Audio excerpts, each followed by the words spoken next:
জন্মদিনে ক্যান্সার আক্রান্ত বাবার কাছে ছুটে গেলেন কৌশাম্বী।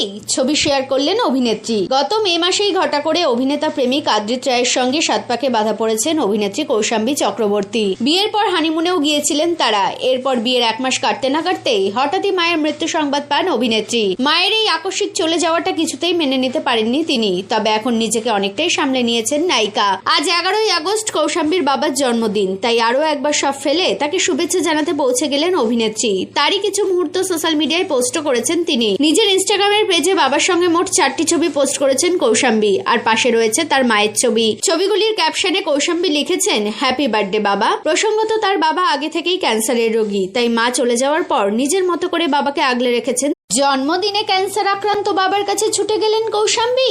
ছবি শেয়ার করলেন অভিনেত্রী। গত মে মাসেই ঘটা করে অভিনেতা প্রেমিক আদ্রিত রায়ের সঙ্গে সাতপাকে বাঁধা পড়েছেন অভিনেত্রী কৌশাম্বী চক্রবর্তী। বিয়ের পর হানিমুনেও গিয়েছিলেন